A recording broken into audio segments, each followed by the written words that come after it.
की जो लीला है वह मनुष्यों को अपने आत्म स्वरूप की प्राप्ति कराने वाला है। एक दिन की घटना बताया है।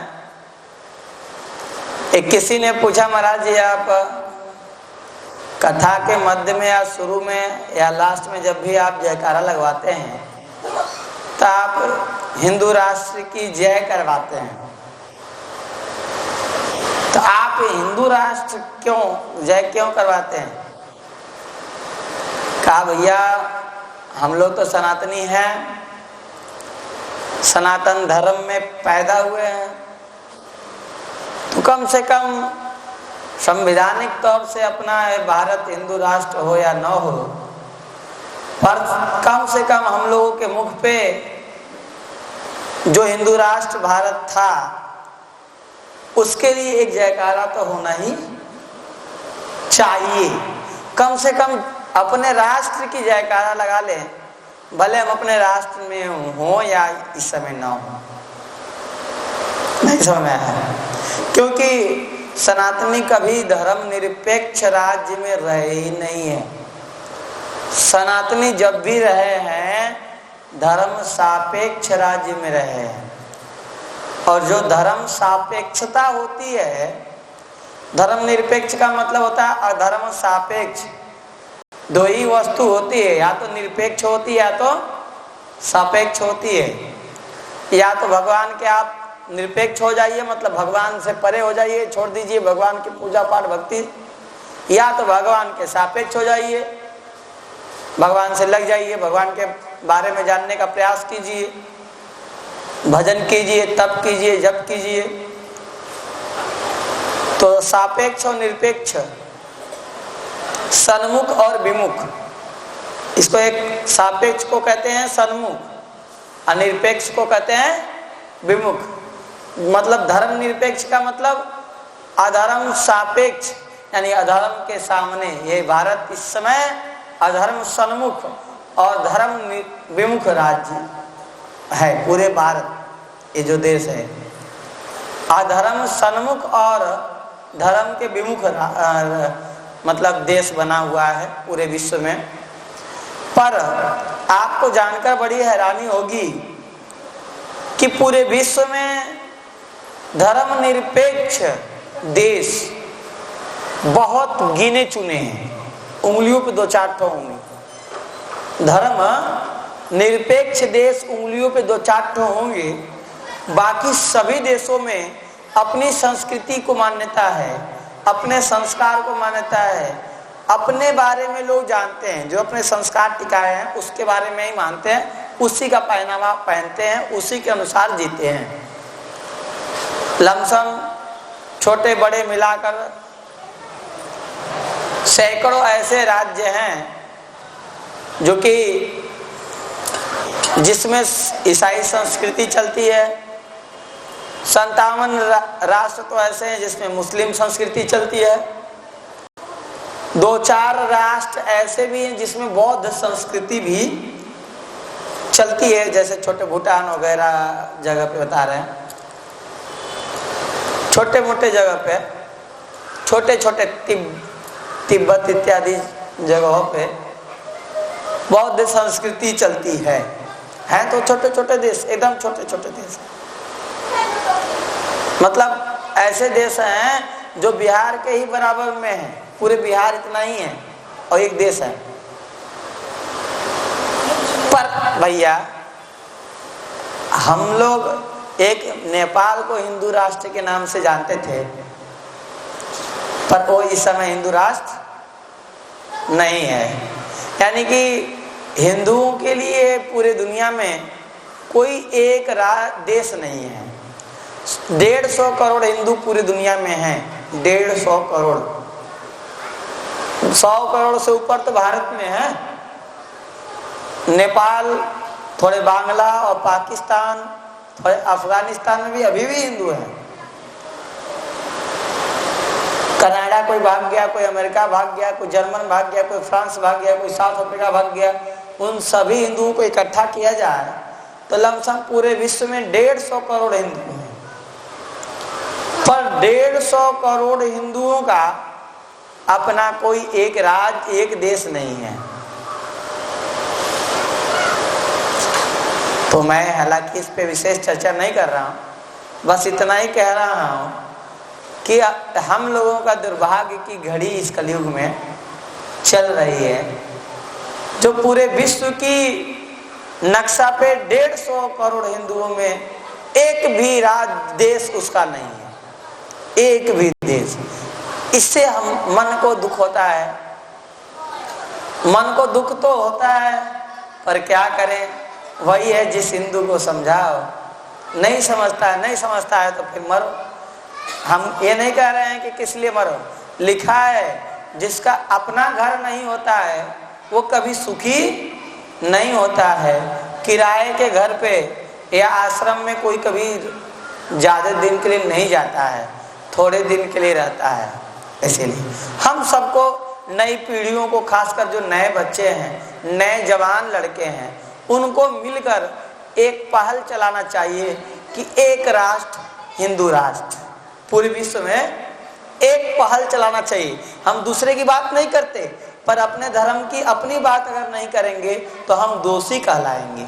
अपनी बात, हम दुनिया की बात नहीं करते, हम अपनी बात करते हैं कि अगर एक नए पीढ़ियों को मिलकर, नए लड़कों को मिलकर एक पहल चलाना चाहिए, एक राष्ट्र हिंदू राष्ट्र, एक देश हिंदू देश के नाम से पहल चले, ताकि लोगों के बीच में अपने देश में रहने की भावना जागृत हो, जहां अपनी संस्कृति हो, जहां अपने गुरुकुल हो, जहां अपने संस्कार हो, जहां अपनी हर व्यवस्था हो, जहां अपनी पूरी सुरक्षा हो, जहां अपनी पूरी मांग की, जो हिंदू मांगे उसका मांग सुना जाए, ऐसा एक देश होना चाहिए। कल्पना कर रहे हैं, केवल एक कल्पना है, इसको साकार अब भगवान ही कल की अवतार लेंगे तो करेंगे।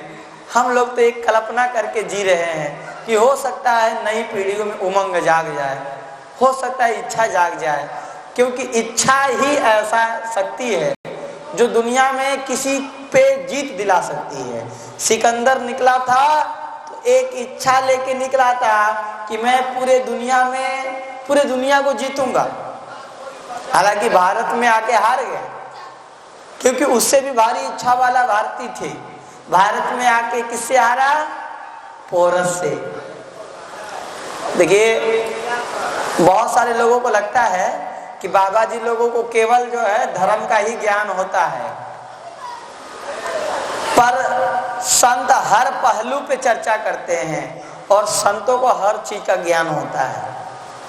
ठीक है, चाहे वो कोई भी चीज हो, राजनीति से लेकर धर्म नीति तक का ज्ञान संतों ने दिया है राजाओं को। राजनीति भी संतों का देन है।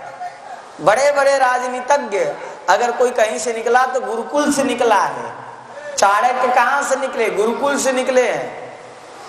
चाणक्य क्या थे? बाबा जी तो थे चाणक्य, बाबा जी तो थे।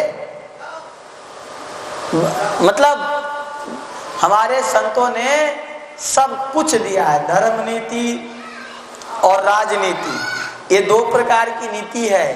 एक को धर्म नीति कहते हैं, एक को राजनीति कहते हैं। आज लोग राजनीति शब्द गंदा समझते हैं। आज के लोग राजनीति कर रहा है, राजनीति कर रहा है, ऐसा कहते हैं। अरे राजनीति नहीं होगी तो राज्य ही नहीं होगा। राजनीति बिनु धन बिनु धर्मा, हरि समर्पे बिनु सत्कर्मा। राजनीति के बिना नहीं चलेगा, और धन के बिना धर्म नहीं होगा। धन बिनु धर्मा। लोगों को लगता है कि धर्म करने में कोई धन की आवश्यकता नहीं, पर लगता है। जिसे हम अपने तरफ से कथा करते हुए चलते हैं तो बहुत सारे पैसा कह रहे, एक एक कथा में 20 से 25 हजार का खर्चा सर पे आता है। वो तो ठाकुर जी कृपा करते हैं, हर जगह निर्वाह करते हैं, लोग मिलजुल कर वो सब लोग कर देते हैं। और नहीं भी करते हैं तो कभी कभी कर्जे में चली जाती है गाड़ी, ऐसी भी स्थिति होती है। कभी कभी कर्जे में चली जाती है। चाहे कुछ भी हो, मैं अपना तन मन धन अपने ठाकुर जी के नाम पे समर्पित कर चुका हूँ। वही है, जब मूसल ओखली में सर दे दिया तो कितना मूसल गिरेगा इसकी कोई गिनती नहीं है। तो बस एक भक्ति क्या है, भक्ति कोई सरल चीज नहीं है। उठा लो नहीं, पकड़ लो हाथ बनवारी, नहीं तो गिर जाएंगे। तो भगवान हाथ पकड़े हैं, चलाने का सामर्थ्य उन्हीं के पास है।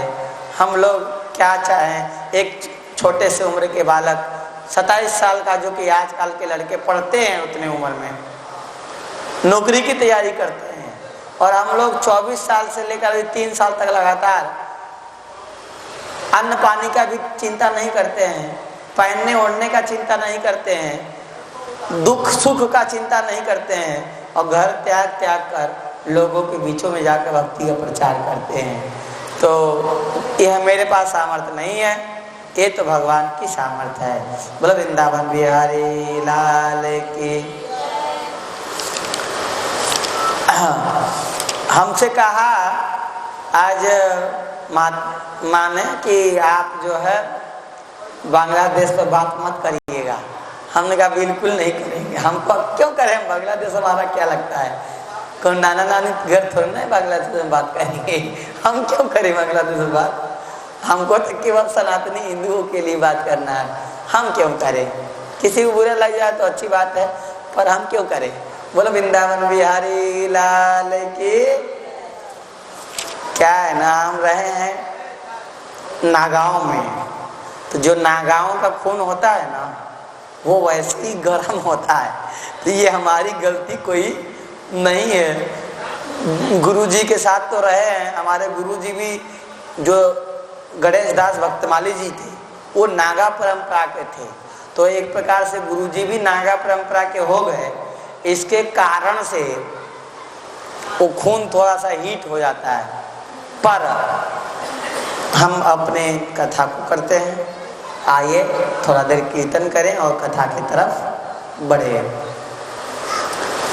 श्री कृष्ण गोविंद हरे मुरारी, हे नाथ नारायण वासुदेव। श्री कृष्ण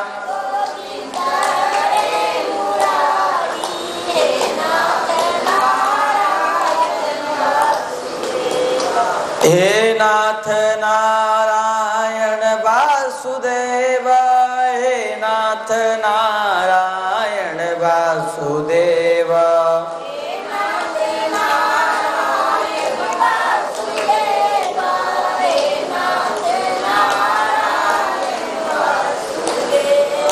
श्री कृष्ण गोविंद हरे मुरारी, हे नाथ नारायण वासुदेव।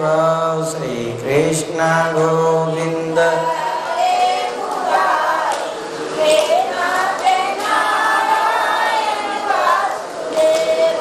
श्री कृष्ण गोविंद हरे मुरारी, हे नाथ नारायण वासुदेव। श्री कृष्ण गोविंद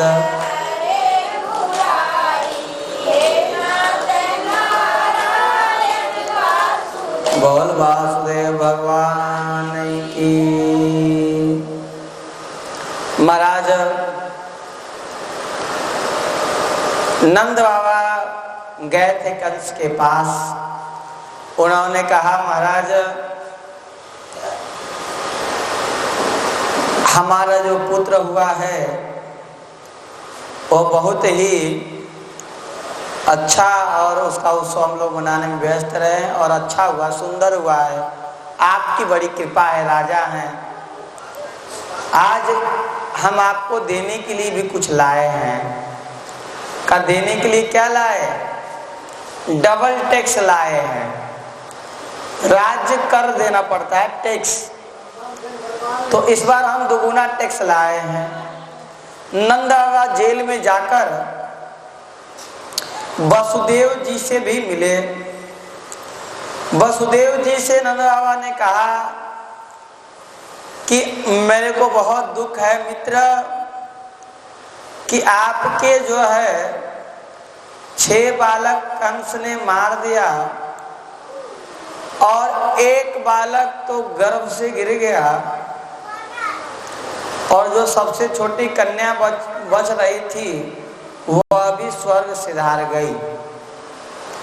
मुझे बहुत दुख है। इसमें संदेह नहीं है कि प्राणियों को दुख सुख भाग्य पे ही आधारित है। भाग्य ही प्राणी मात्र का एकमात्र आश्रय होता है। जो जान लेता है वह सुख दुख का कारण भाग्य है, वह इन पे मोहित नहीं होता है। अगर जो जानता है कि हमारे कर्म जो भाग्य के रूप में हमें मिल रहे हैं वो जान लेता है तो वह दुख सुख से मोहित नहीं होना मतलब घबराता नहीं है। वसुदेव जी ने कहा ये बात तो सही है,